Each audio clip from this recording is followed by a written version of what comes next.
Hello, welcome to the Gers TV. My name's Si Leslie, You're joined by Lewis.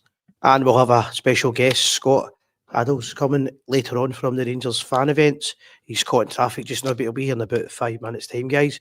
As always, if you could like and share and give us as many comments as you can, that would be appreciated. Just before we do that, a wee bit of housekeeping. Tonight's sponsors, the Black Bull Canvas Slang. If you want a beer, it's the only Rangers bar in the area. Highly recommended. Good beer, good people. Right on the main street, Black Bull Bar. And we've also got Spectacular. You can see I've got the Gregory Pecks on just now. And they're situated at the iWorks Studio, Block C, Unit 12, Glenwood Business Centre at Castlemilk, G45 9UH. All your specialist glasses and your needs, tailor-made and a great service. Lewis, how you doing, pal? Not too bad. I'm a wee bit relieved for Sunday. Wee bit relieved, just a wee bit. But aye, what about yourself? I'm good. It's been it's getting slightly better. We'll talk about the ups and the downs and things like that. We've also got the Europa Cup for Thursday night. But in general, in terms of the channel alone, we had over 1.2 million people viewed it in 2 weeks. That's only the Gers TV Live, not the Gers TV page, the YouTube page, or the Twitter, or the Instagram's just one. So the actual channel's been great. So we thank everybody for that. Everybody that's helped us, all our team behind the scenes as well. Still looking for help if there's ever anybody out there that wants to get involved. But we've got a good squad now. Things are going really well. We're just hoping that the football improves. That's a big thing for us, isn't it? Well, I mean, don't get me wrong, it was a wee bit better on Sunday. Of course, we got the 3 points finally in the end for a 94th minute winner for Max Aarons. But still, many improvements to be made. And loads to talk about as well. We'll also get your your comments coming in as well. As far as I know, Gordy's helping in the background here, so he'll be. If you see the Gers TV Live, that'll be Gordy commenting as well, and maybe Ryan.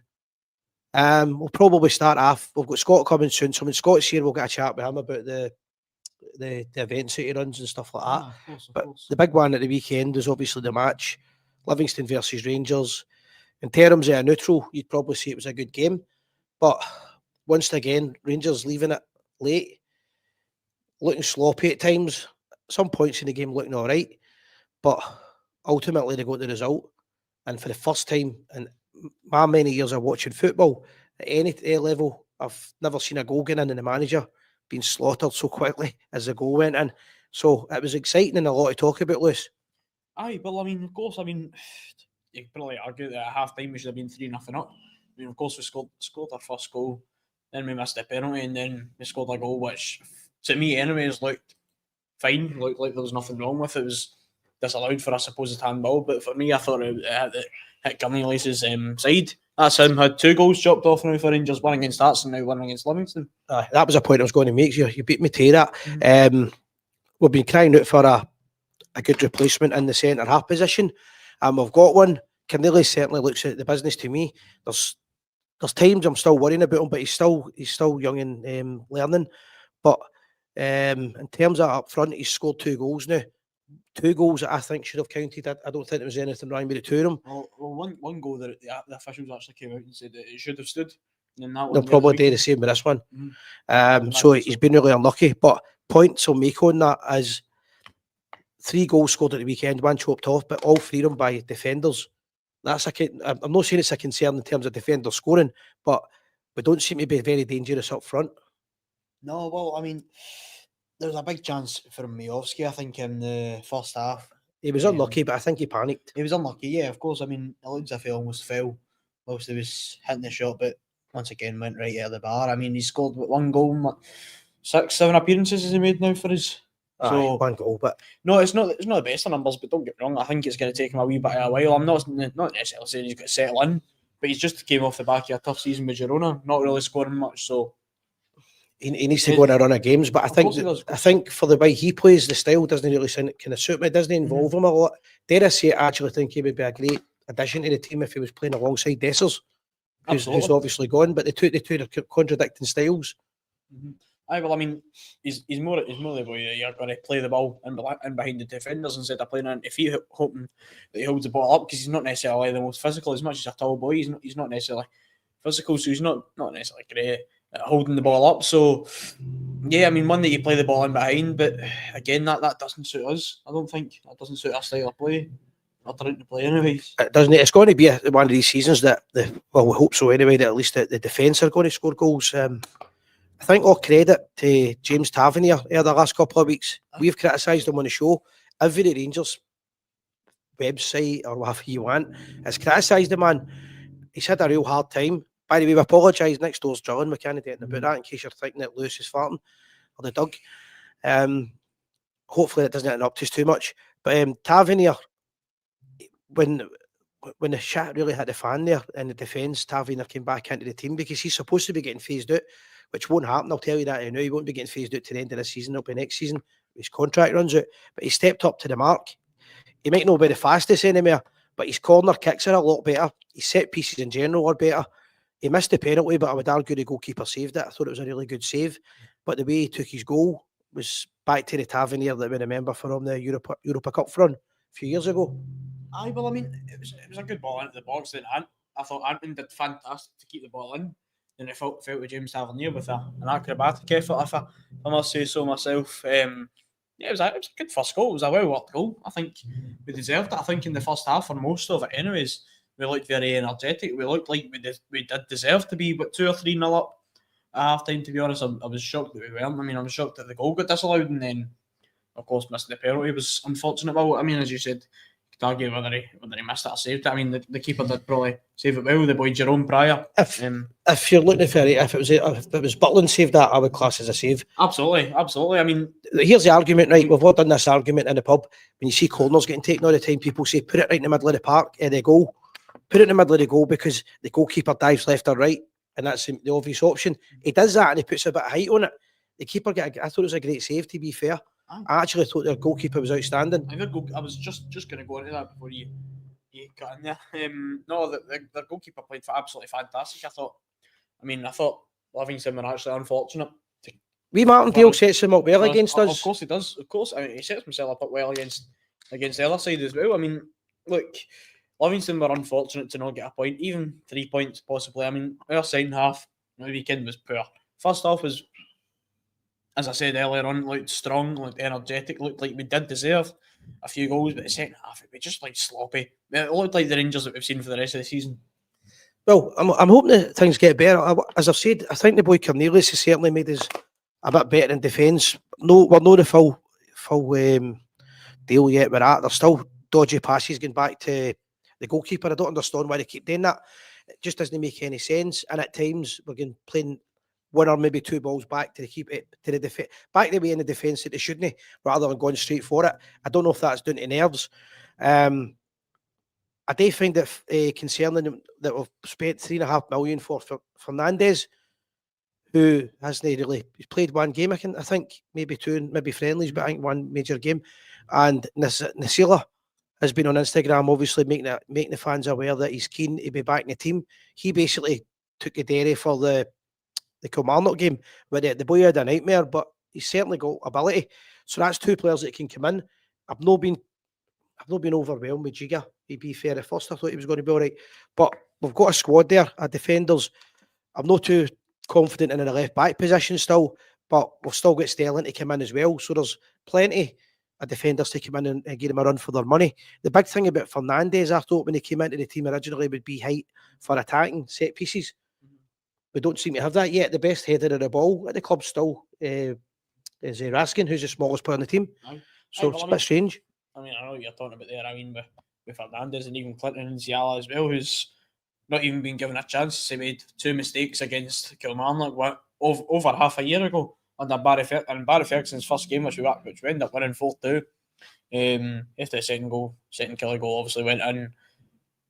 We subbed him off right away, and then we won the game 4-2. So he was probably the common denominator in the team, which is probably why we were playing so poorly. I mean, the two goals you could arguably say came from his mistakes, but a young boy, he's not been given a chance in the last 6 months, and a Rangers team that's struggling right now. What's the worst that can happen? Good point. Another point I was going to make here, and this is just hindsight, and I'm willing to be proven wrong with this as well. The Max Aarons, if you remember, I did say playing him in out of position for 4 and 5 games at a time when the fans, including myself, were at what's end, could probably dent his confidence that much that affects his football.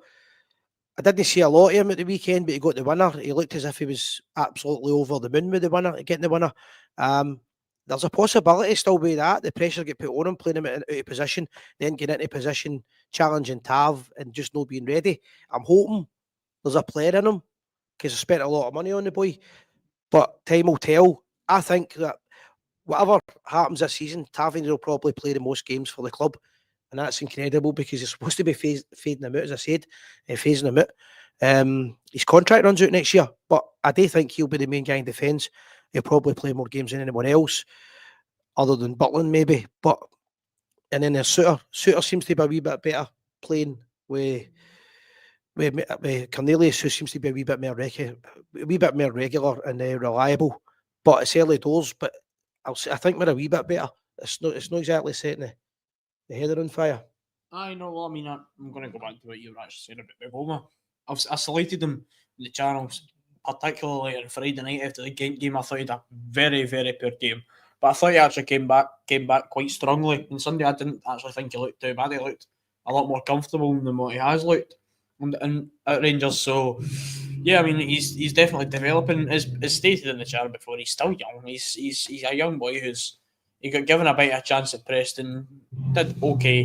I mean, I brought him in on a permanent basis, so he couldn't have been that good. And he wouldn't have went for.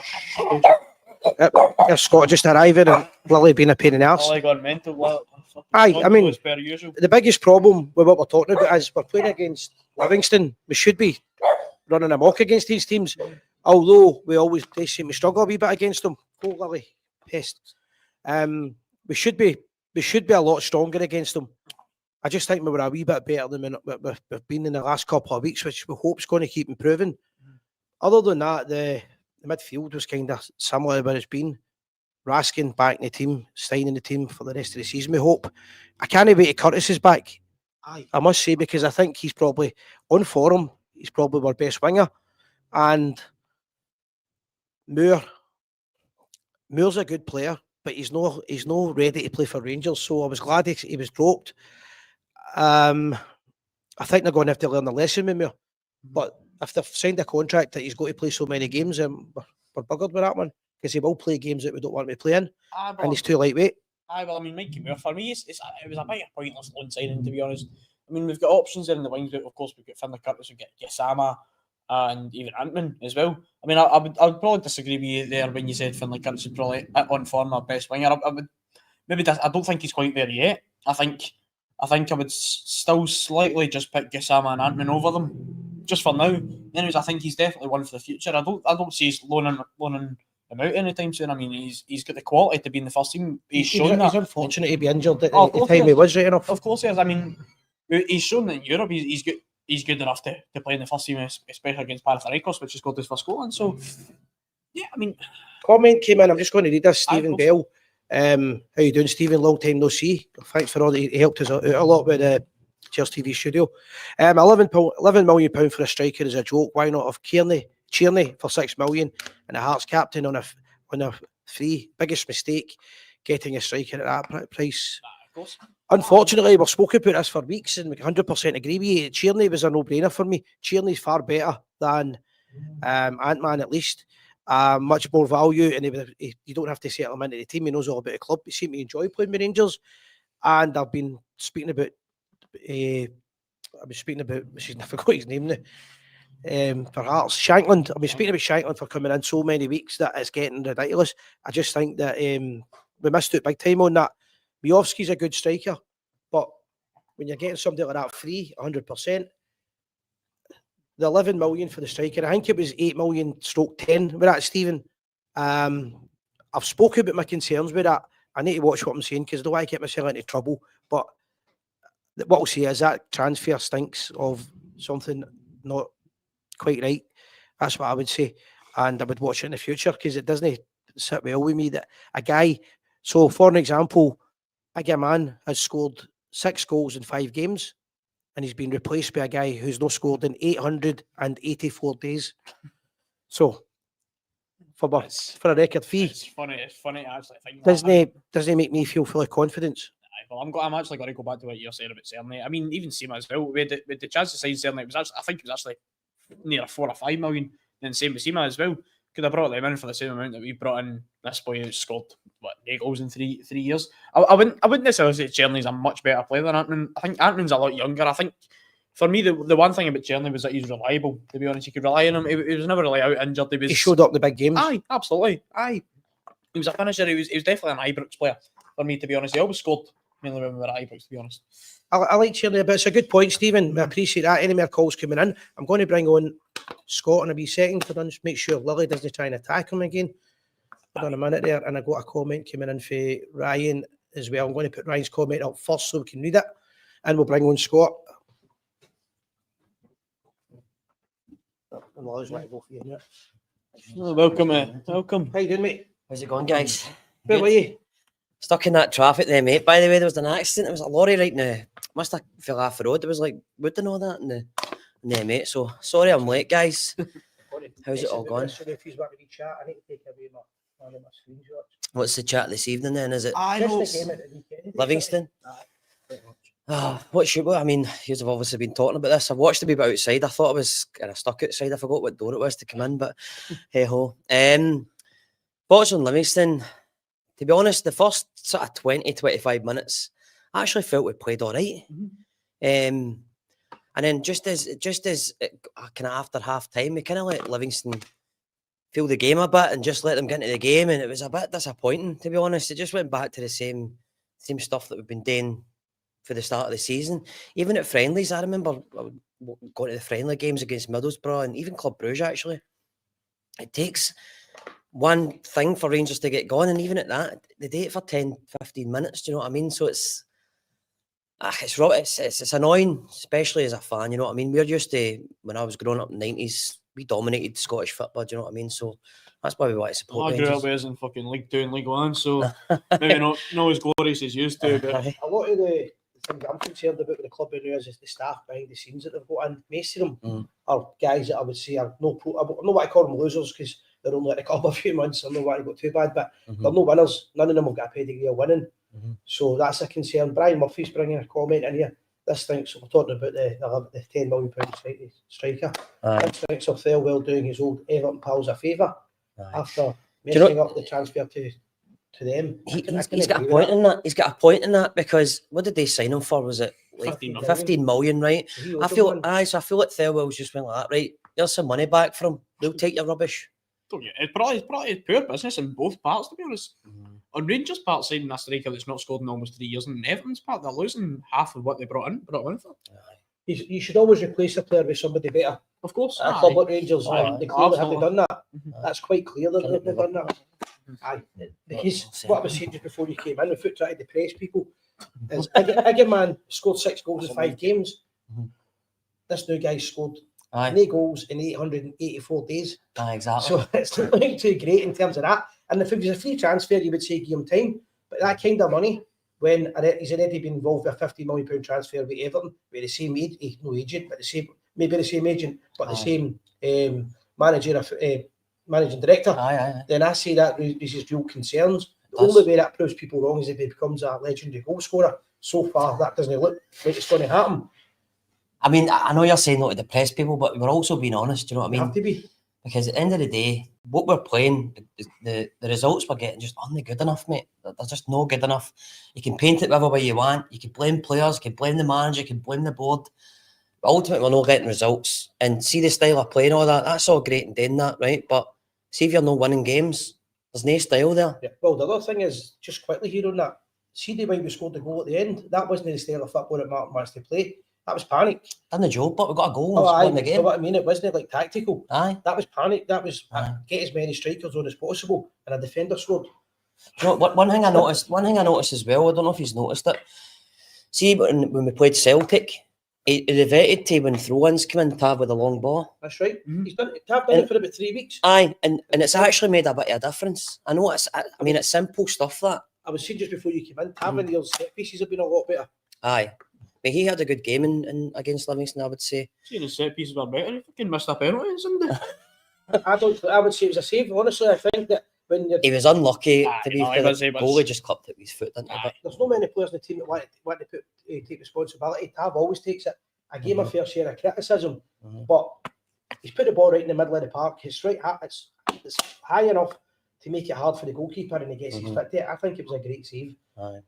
We could argue all day with that one. That's If you're true. watching, tell us, was it a save or was it a miss? What do you think? I think it was unlucky. However, what I would say is the height and where he placed the ball, right, that's perfect for a goalkeeper.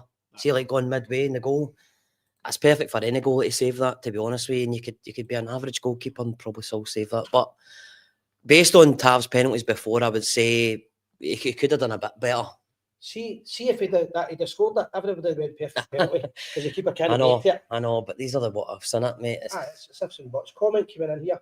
Where is Thelwell's track record that got him to Ibrox? Ryan, 100%, major concern again. There's an example of 50% loss on a player. I can't even disagree with any of that. I know, that's the thing. The whole thing with this Thelwell, with this signing, is it just looks like the old Pals Act at the very least. It looks a lot more serious. If my concerns are right. I don't think that, see, like a Thelwell and that, I don't think they realise how big a club Rangers actually are. I know he came for Everton, right? But what's Everton compared to the teams in the Premier League? Like your Arsenals and Liverpool's and I that. think what happened was, he's another one of these guys that's came in. Quite a lot of people have done it. Joey Barton's an example. They come to Scottish League, they come to Rangers and they go, I don't need to be at full strength here. I'll be able to do this. I'll walk in the park. Aye. And then the shit hits the fan. By the time they realise this isn't as easy as I thought. For an example, the guy's getting, everybody's calling for his seed. There's a reason for that. He's brought in guys like we're talking about the new for £8 million. Ryan's right. Yeah. This is all down to there's a massive big man coming in here. I didn't realise that was Ryan. How you doing, Ryan? There's a big one coming in here. I'm just trying to catch all the comments here. I don't know if Ryan, if you'd be able to help me with this tonight, I'd be appreciated, mate. Just realise you might be able to do that for us because I'm trying to multitask. There you go. Somebody want to go over that? There you go. Aye, well, on the 3rd of February 2020, Thelwell made a move to the United States to become the head of sport at Major League Soccer side New York Red Bulls. In New York, Thelwell oversaw all aspects of the sporting side of the club, with sporting director Dennis Hamlet reporting to Thelwell. He left New York Red Bulls on 25th of February 2022 to take up the vacant director of football role at Everton. Aye, well, I mean, at Everton, I looked into it before, when he first joined. At Everton, I think the wage bill when he went in was sky high, and I think he decreased it within about a month into the job by about 35%. So his track record actually doesn't look too bad when you look at how he did at Everton. He's not too bad. Everton they're a struggling side in the Premiership, to be honest. I mean, the last 3 or 4 seasons they've struggled to stay up every season. They're staying up with about 5 games to go. I think another thing you need to point out as well. Remember, Everton's just built that big stadium, right? Aye. So there's no way they've went into the transfer market going, right, let's spend millions here, because they would be putting money by to build that nice big stadium they've got now. So you could argue that point, but the other thing is as well, right? £8 million not a lot of money in the Premiership. No. But some ridiculous signings now. I mean, ridiculous signings are going for 4 and 5 times that. So it's no big money to them, but it's big money to Rangers at this time. And I'll go back to what I've said for 4 or 5 weeks now. Nobody ever mentions Tony Andre Flo at Rangers without saying the price tag. The most expensive Rangers player ever. Yeah. And he was a great striker. So if that's happened to Flo, that's what his boy's caring about. And he's not, I might be right, but I can't see him living up to it. No. I think it's fair to say that out of all the players in that dressing room, he's probably the one that's under most pressure when you look at that price tag. I mean, he's gone out and he's wanting the fans to think that he's worth that. He's worth more than that. You look at his track record, and as much we speak about track records all the time, it's not good. But since he's been at Everton and even at Sporting as well, all his appearances that he's making, he's coming on with about 5-10 minutes to go. I mean, he's not got much time to make an impact. I think he does need a proper chance. Like the couple of games that we've seen him in, he's not like great. But I think he needs a few 90 minutes. He needs a goal. He needs a couple of goals in a game to go. Get used to the league as well, because it's a different style. Of course. I'll defend him for a second. Back to what I've seen these guys, the goals are coming for defenders. So this isn't one striker's problem. The style of football we're playing is suiting our strike. It's not suiting our strikers. Would any of our strikers, would Dessers be doing any better than now? Because we're not getting many balls to them. We're not putting many dangerous balls in. And as we know, Martin's not changing the style of football. So it's going to stay that way. So it's going to be harder and harder to get strikers to score. Another thing as well, see that sitter Mayoski missed, by the way, and he put it over the bar. Should have scored. Like, see a Chris Boyd or something, asking bottom corner, innit? It's just things like that. Like, going back to the Chermity thing, like, he's already under pressure because he's not scored in, how many days was that? I'm sure it's 884. Is it? Somebody texted me 882 the other day. So even that, right, and then adding the price tag on and the pressure that our fans and the demands of Rangers Football Club, it's a lot to take on. But mate, the way I look at it is, if you're good enough, you should be playing it regardless of the price tag. You shouldn't be looking at that. That's nothing to do with you. That's between the clubs and the management, whoever decides the fees and stuff like that. Just focus on football. You're talking about pressure. The other thing we spoke about just before you came in was Moore. Make Moore. I don't doubt whatsoever he'll make it in the English Premiership with Spurs or whatever. It's stuff in Scotland, mate. This is the right time to be gambling on him. I think they've realised that now. That's probably why Dowell just disappeared for the middle. We're talking about Fernandes, how he disappeared, but probably why Dowell disappeared is he's got to play this boy Moore. And Moore's better than Dowell before anybody jumps in. I'm not saying that, but he's only a young boy. And back to what I've said for months now, we can't rely our season on wonder kid or not a young boy saving us. We need to be experienced and we need to have regulars. I mean, for example, we've got Barron playing in the team. Barron's a good player, but I don't think he's Rangers class, if I'm being fair. I would agree on that, mate. Like, he'll work for you all day. Same way even with Lyle Cameron. Like, there could be players, but I mean, Barron's a trier, right? You compare the players to the likes of your Barry Fergusons and that, because that's who you're going to be up against, isn't it? That's who you're going to be compared against. Because they're Scottish players want to play for. Exactly. So, it's this. Well, I mean, somebody might go support his partner, I think. Go.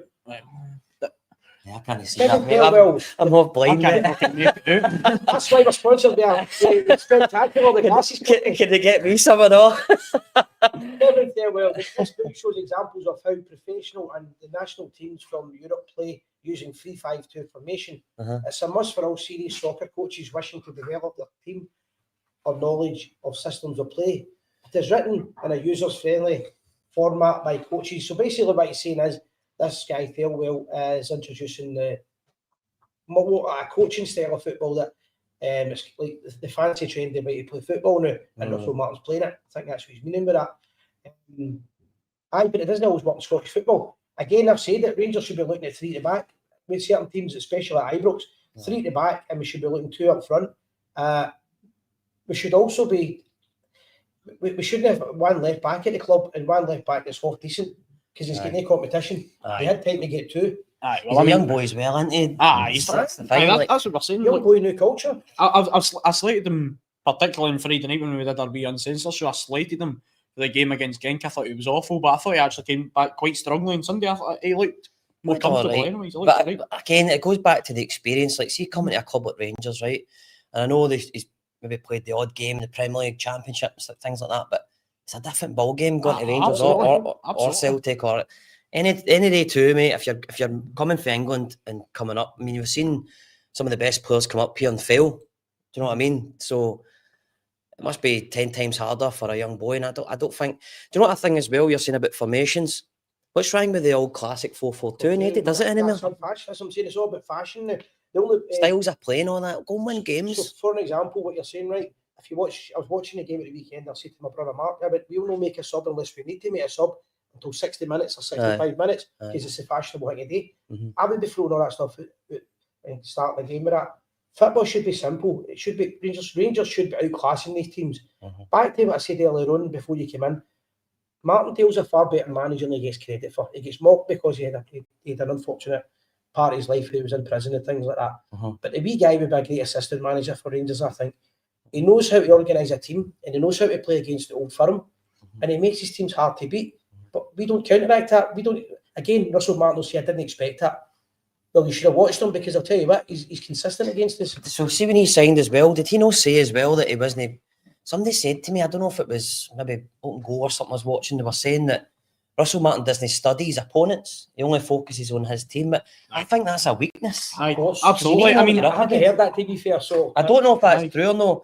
if there's anybody out there that thinks knows about that, but I think it shows in the park because he approaches every single game the same. aye. And I mean, you look at Derek. I seen Derek McInnes's interview after Hearts beat us 2-0 at Ibrox. I mean, and he was talking about how he doesn't really focus on his style of football as much. He focuses on other opponents, their weaknesses, how they're doing, their form, their players. They're focusing every single little small mistake that's in his opponent, not necessarily focusing on his team as much. So he knows where to attack. And he did that with Rangers. And it's so easy to come up against Rangers now, especially at Ibrox. To be honest, it's so predictable how we're going to play.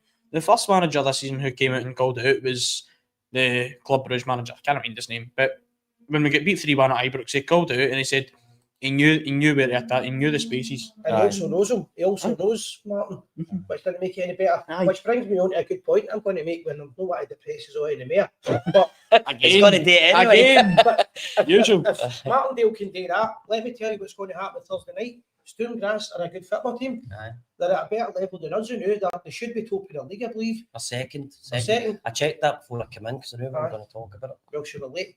So I'm going to So I was sitting there, mate, going, right, what can I give it to talk about here? But aye. They took it down in the Champions League playoff, the same as us. So the two teams are probably at their level. However, exactly what we're talking about here. This is a team that will come to Aitic, that will go to their stadium and they'll be fully prepared. There'll be a long ball into their defence. It is for the first couple of minutes.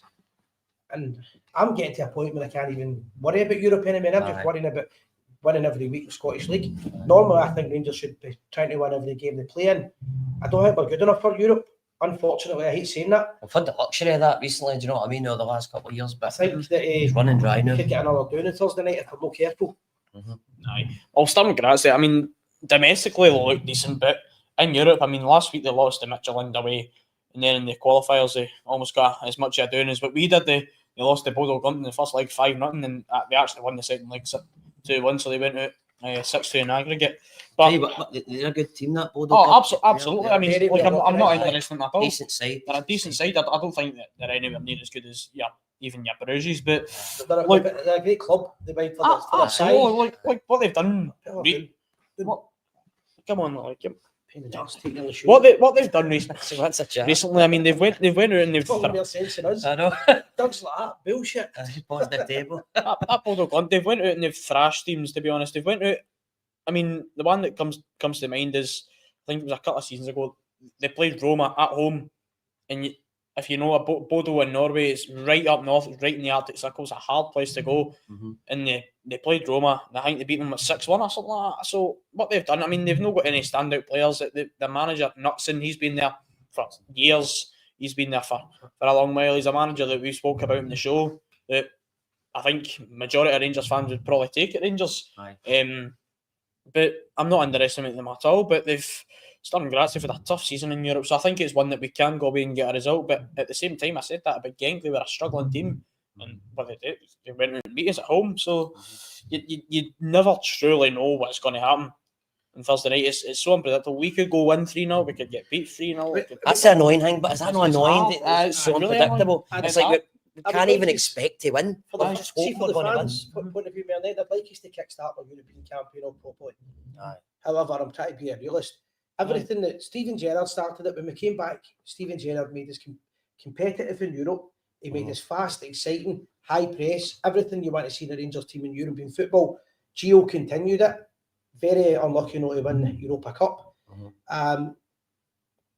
Clermont, not too bad in Europe. What is he going to the quarter-finals?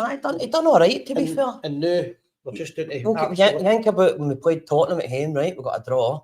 I thought I was on here for that. I'm sure. That's right. And then Man United, we got a draw. Oh no, we get beat 2-1, but it was close. Like we gave teams like that a run for their money. And now we're worrying about Sturm Graz, away. We looked as if we could compete against them in Europa. Now, for what I've seen the Bruges game, I struggling against Livingston. Bruges took their foot off the pedal against us. They took their foot off the gas. So we have to be much better organised for this game on Thursday night, and that's for the start of the game. How many times in Europe, especially the two Bruges games, did we the first 10 minutes we weren't ready? That is not good enough at any level of football, right? For boys' club football, but to play with Rangers Football Club and not be ready and go 2-0 down at Ibrox within 10 minutes. It's nearly 4-0 within 20 minutes. I wouldn't even be against going 2 up front against Sturm Graz just to give them something to think about. Do you know what I mean? But Change then, it and then up, it's like, change who, it. then who? That's the question. The good managers change things so you don't expect it. I mean, That's even it. with Barry, I know Barry's he wasn't Rangers' best manager in the interim time he was in, but he changed it at times and he got his results. And you've seen Marino get into the dressing room and congratulate him and stuff like that. You have to surprise it. You have to be bold and brash. But Russell Martin, in my opinion, he's shitting himself. He's just basically he's just trying to survive. He's in a survival mode. He's not showing balls, mate. There's no balls about him. That's what annoys me. Do you know what? He's not in the park and he's screaming at the Aye. authorities when the decisions go wrong. He doesn't look angry. He looks terrified, to be fair. And he's got a nervous kind of twitch now. And I get all that, but when the fans shout, he's screaming at him. I'm wanting him, he's been doing it. I get it. But Even when have you last seen a Rangers manager, right? We scored a winner the last minute, right? I will talk In about 20, I've never seen it. 20 seconds and I've never seen it with any manager. So, I mean, see the fans are against you. You've got a long way to go if If he's going to win his ear, right, which I don't think he will, just needs to win games. he needs to start winning, but he need to win on Thursday night because we can't just write off Europe. I'm saying we'll probably have to, only because it's absolute garbage we're watching. But the fans are paying a lot of money to get these places, and they shouldn't be getting humiliated without any real fight, because that's the problem. See if Rangers get beat 4-0 with Bruges, and the players were coming off bleeding, bruised, Sweating like mad. sweating, and you're thinking they've done their best. Aye. They literally just couldn't do They any gave better. up as soon as Aaron's got sent off. Done. He's been doing, and the Heats have been doing too many times in too many big games. That's leadership, and we don't have any. I think as well there has been a lot of decisions went against us now. I'm not blaming it on that because see, at the end of the day, it happens to every football club, right? There's many decisions go against you, but it's your reaction to that. Do you know what I mean? It's how are you going to react to that? It's the decision go against you, right? But this is what when I criticise the club, not just Martin, mainly the actual directors of the board and Patrick Stewart. When did Rangers ever challenge it? Never. So you don't challenge it, they keep doing it. Simple as that. It's quite easy. I mean, look at even this is the last season. Clermont did a great one. He never really turned a big thing about it. Semi-final, Rangers should have penalty. Sorry, quarter-final, Rangers should have had penalty. If they got the penalty and scored it, we'd have been in the semi-final, in my opinion. Changed the And game. Rangers done nothing about it. Man United get a similar decision 2 weeks later because you're powerful in terms of their board. They got the penalty because the English League wouldn't stand for that. Teams getting cheated out of Europe. Scottish League would. Scottish League there's a bit of conspiracy in there as well. Well, Rangers are weak. If you're weak, it's easy to bully. So you have to be. Just imagine for a second, Marino was a manager last season, and that penalty wasn't given. All hell would have broke loose because he would have been saying because everybody Dexter's jersey was ripped off. It was clearly a penalty. It wasn't maybe a penalty. It was a definite penalty. Right. And he'd said before that Rangers weren't meant to go through. So that's when you need leadership. But back to the game anyway, guys. How do we think it's going to go? As we've said before, it's so unpredictable. You never know what's going to happen. And, I mean, as you said, it's sad seeing like we don't even expect to win going into these games. I mean, as you said before, I know I'm being repetitive. Which is we need to go first 20 minutes without losing a goal. In an ideal situation, of course. I mean, ideal situation, you don't lose a goal at all right now. But you know, sorry, mate. No, carry on. I'm just fed up predicting games now, mate. Honestly, I don't do it anymore. This is Gordon's put a comment up here that sounds a bit accurate. According to the transfer market evaluations, basically, our squad is worth 103 million and they're 54 million. No excuse then. So Rangers should be the favourites to win that game. So we're worth double. But you could argue the same with the case against you call it the weekend Livingston. And we didn't really look that much better than the middle. We were better, but weren't they? That kind of value better. Thing is, but when they say football comes down to well, of course it does. Value the players, it's about the team, the spirit. But it could come down to expectations. 100%. If you're spending that kind of money. I mean, for example, if you're spending that kind of money, they should at least know who their defence is going to be. They should know who roughly is going to be the striker. They should know these things. So another comment coming in, I'm going to make it bigger because we're all... I can't see. I can see, but I need to make it much bigger. It's that Smirky does on the interviews, when you win and lose games, but the fact that we hardly won any and the smirk makes you jokes and smart ass comments, any other manager would be fuming and he's just clueless, he needs hunted, he's a clown, basically. 100% Nathan, I agree with that. Unfortunately, I've got a funny feeling that the board don't want to get rid of him and that this is going to be stalemate. No, because I don't think they want to take responsibility for the decision that they made So and got it wrong. I think a board's stronger by saying, "Look, we fucked up." Do you know what I mean? aye, 100%. Aye, done it now. I just need to take off a Just bleep that out. So the couple of things on that, right? You have to be strong. The manager should be strong. When you make a mistake, isn't it a problem? Change your team, change the formation, change it. That's a strong manager. They keep saying he'll not change it to 60 minutes because it shows That's weakness. arrogance. That's arrogance. That's no strength. But in terms of the club, it costs these are facts, these are going to get right. £4 million it costs to get rid of Clement, and the contract to get rid of Martin is $2 million. Now, last week, Really? aye, definite.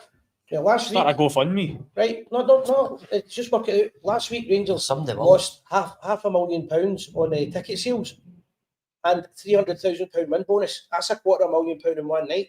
Just for It's the economical. European game, you mean? Yeah, for the European game, because there was 13,000 empty seats, and that'll just get worse as it goes on. So Rangers can afford.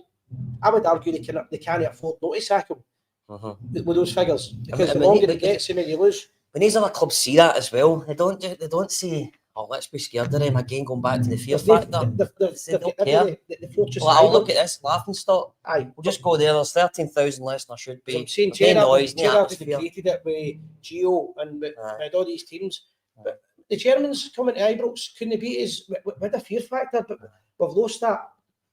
Wasn't even at home, to be honest. Even away from home. In Europe that season under Van Bronckhorst, I mean, a 4-2 result away from home to Dortmund. I mean, then you could argue even the Leipzig game, the one as much we lost 1-0. I thought it was actually a not bad result. Aye. It was We played well. We played all right that game. I think defended well. There was a solidarity about us. Nice. the structure going into that game was fantastic. I remember it well. The other thing was belief.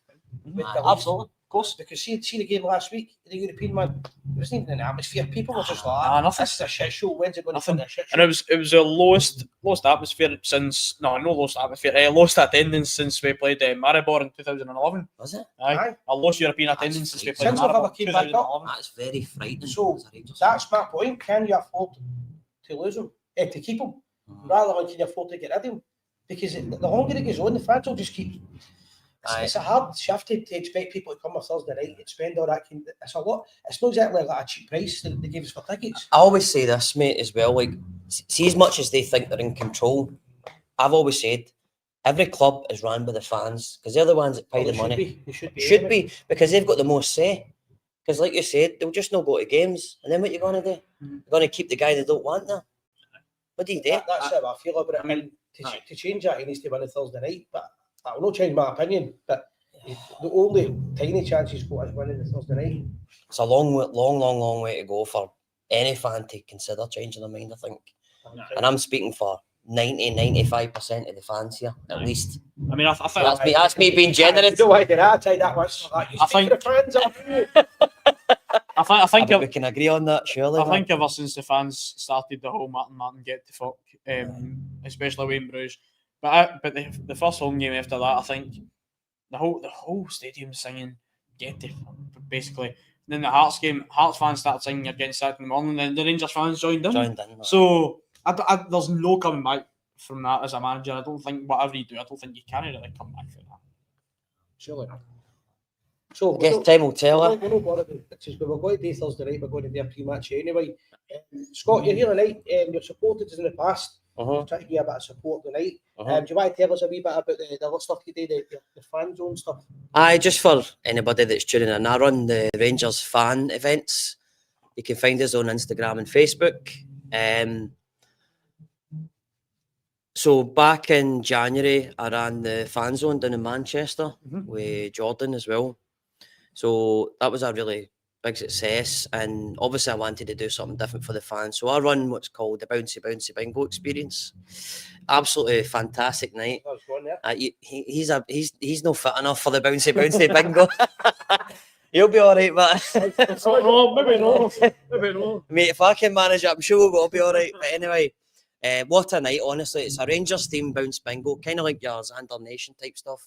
But honestly, it's such a fantastic night. And for any viewers tuning in as well, I'm more than happy to do a wee competition on your page. We can give away sort of 5 tickets to any bouncy bingo.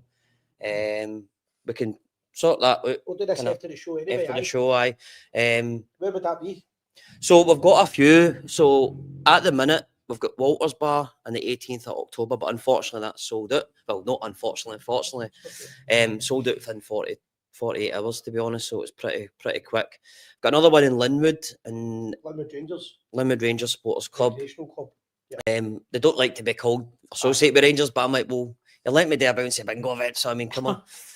So that's on the 15th of November. So if anybody's kind of Renfrewshire way, and I've just announced one in Paisley as well, venue in Paisley, which is the 22nd of November.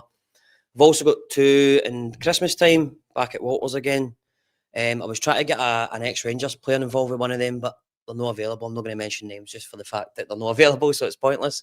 And then I'm going to go into next year and kind of make it bigger and better. So if anybody's interested, come along to them. They're absolutely fantastic night, something different for the Rangers fans. But aye. So Ryan's came in there, the events are brilliant, really well run, highly recommended. We were at the event in Manchester. Oh, cheers, Ryan. We were at the what a guy. in Manchester, in Manchester. Manchester, well, it was very well run, and we were on the bevy, so it was really good. So I had plenty of fans here. Everybody was looked after, but there was also there was plenty of things organised for Lisa. Medical side of things, with the numbers that were there, it was well organised. It wasn't just like a rabble. No, I'll tell you a wee short story about that actually. So I contacted about, must have been about 10, 12 venues before I actually got this one, and the guy that the BEC Arena, shout out to Simon for that. What a guy, just let us come in. But what people don't understand is the background stuff that goes into all these events, right? So there's about 2,500, 3,000 fans down there. So you need to get your venue right. You need to market at the event. You need to sort out security. You need to sort out your medical staff. You need to sort out the production. So all these things take a lot of time and effort. But we were really proud of what we pulled off there, because you guys were down there as well, doing some interviews with the fans, which was brilliant. We had Marvin Andrews down there, even big Tom Stoltman, remember he was there? Aye. He was down at the event as well. So loads planned, even for next year. I'm sure we can do a wee collab as well on some of the stuff, but as always, just as you know, just keep up to date with what plans are. 100%. I'm 100 miles per hour, mate. I always forget to even tell people. I'm just like, hey, next one. But so you've got a Facebook page, Rangers Fan Events, it's called. Okay, Gordy, if you can type it in for us, if you can find it from, if you could put that would be great. Bring it to Lark If Hall. he knows how to spell it. Well, if you give me the venue in Lark Hall, my friend, I will get in touch with people. Aye, that'd be a good shout. There's something in the pipeline as well for February. Where was that again? Can't remember. I'll make an announcement on the page if you follow it. So we get a chance to win tickets for these events. Some of them coming up. Afterwards, we'll do a competition. Any one of your choice. Rangers Fan Events. It's on Facebook. Are you on any other social media? Just Facebook and Facebook and Instagram. The new. Sorry, I will be going into TikTok and stuff like that. But we only just kind of started this a few months back. So that once I start building up some content for it, we'll start going into TikTok and all that kind of stuff as well. So, but I stay up to date, follow the page, and I hope to see you all there, because it's an absolutely fantastic night, honestly. I'll actually used to there, I know. No, I'm trying to stay off the bevy and make an answer. Every weekend I see we make a comeback. That's not like you, right? Yeah. Listen, it happens to the bestest. You know what I mean? Another thing as well, just part of this, I know you haven't seen it, but obviously you're trying to help Rangers bars here as well. If the supporters don't use the bars, and that's every bar, I drink in the Bristol bar, as you know, and I drink in the Black Bull, but this is about all the Rangers bars. I drink in Oswald's. Anytime, if you go on holiday as well, there's all these bars throughout the world, but if you don't use them, they disappear, and we all moan that they're gone. Mm-hmm. And that's a big chance for when you're doing these events to get people aligned, because if you turn up at these events, I'm quite sure they don't know anybody. Well, that's it. They'll get to know people on the night. We've noticed, because of the results as well, the pubs and the Rangers clubs and stuff like that are suffering a bit. And the reason I want to keep moving that with these events is it's built by fans for the fans. That's the whole point of it. There you go. As soon as you mention a bevy, Ryan's put his name down there. Don't worry, Ryan. There's a couple of tickets in there for you, my man. I'll sort you out. And that's the details of it. But it's all about fan engagement, and there'll be some of these events will be in Europe as well, or whatever. I was going to touch on that when you said that, mate. going to go down to England. There's a couple of places I'm not going to mention anywhere yet because nothing's set in stone. And I do want to take it abroad as well. Maybe Turkey or something So like which pier in Blackpool are you talking about? that. He knows already. We'll see about getting it down to Blackpool. And then abroad as well. Hey, you never know. We could even take it to America at some point. Who knows? I'm getting a bit ahead of myself here. Take it to Mars. That's it. Is it Luna Martel? Get to Elon Musk. That's it. But I listen, there's big plans for it as well. There's other stuff in the pipeline. I'm just looking forward to it all, to be honest with you, because honestly, I can't even stress enough, they're amazing nights, and it's something different for the fans as well. We've all been to a sash bash. We all know what kind of happens. We've all went and seen singers, stuff like that. So no shitting on them or anything, because they're doing fantastic work. But the bouncy bingo is a totally different experience. Very immersive, very engaging. Rangers chants, players chants, that kind of stuff on the numbers. You need to experience it to I can't really explain it without you going there. Well, you're going to have some social media for any of them, and we can get it on the channel. I've got a wee highlight reel for the last one that I've done as well, so I can send you the stuff. If you send us that, we'll add that onto the competition. I do that. And we'll do that. Well, okay, I'll make a full reel up for the competition itself. And then we'll put it. We'll just put the competition out tomorrow for that. Mm-hmm. I'm looking at the time, guys. You know, we've got enough 5 minutes because it's Champions League night. And you got a coupon on you. And I don't normally watch other teams, but I must say I'm quite pleased with the Chelsea game. Mourinho being back, and without being arrogant, obviously people are going to switch off and want to watch Champions League. Unless they want to listen to us talking about the bouncy bingo for another hour. But you better pick your choice wisely, by the way. Back to what I was saying earlier on, guys. 1.2 million people watched the Zeers TV live page alone in 2 weeks. Oh. We've got Twitter, we've got Instagram, we've got the Zeers TV page that's got a block on it, so we use this, but we still get figures on it. And we've got the YouTube page. Everybody that's been involved, everybody that helps, where I've not seen you for a few weeks, a few months, we take care about you. We appreciate all the help. We appreciate the support. The sponsors of Black Bull, Canvas Line, and also Spectacular, the eye care company. Give you the details on that. Sorry, the iWorks Studio, Block C Unit. Read it round with the glasses on. Block C Unit 12, Glenwood Business Centre, G459UH. If you want to get involved with sponsorship with the Zeers TV, give us a wee message as well. We have 2 or 3 people contacted us last week. And we've got some other special guests coming on. I'm always looking to interview interesting characters, so people that have got a good story.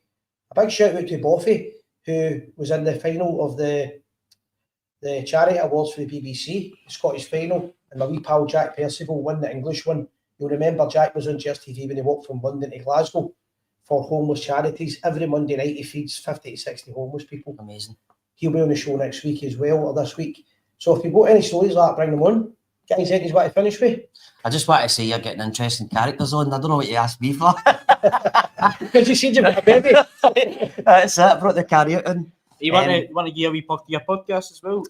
Well, to be honest, it's quite separate for Rangers stuff, but I've got a podcast that I started, so I'm 5 episodes in. If you want to follow that as well, it's Lionheart Entertainment. The podcast is a Lionheart podcast, so it's mainly people in the entertainment industry.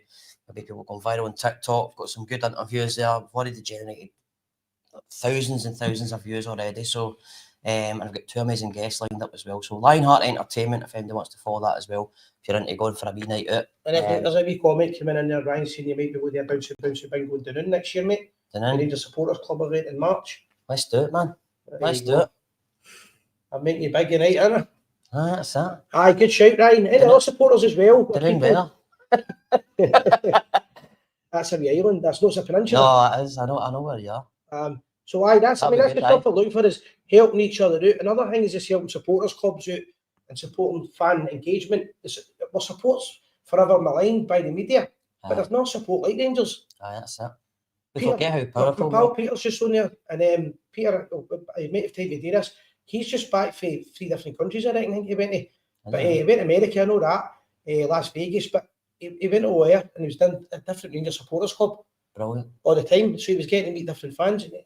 It's a family. That's what it's all about, the beer mats, in case I forget about beer mats, and they're being into they're new in the Ibrox Park, Benidorm. They're in the Rangers Supporters Club in Singapore, Las Vegas. You see that? Certainly Florida, Thailand, and they're in the Bristol Bar, they're in the Black Bull, so they're going to all the place. Walter's Bar get the last lot. If he's man some set air, they'll be going to Sandy Row, Rangers Supporters Club, Cobb, Rangers Supporters Club, and the Sandy Row. They're going everywhere, and it just helps people get involved. I'll So get let us some know. and take them to the events. Perfect, we'll get them at the events as well, guys.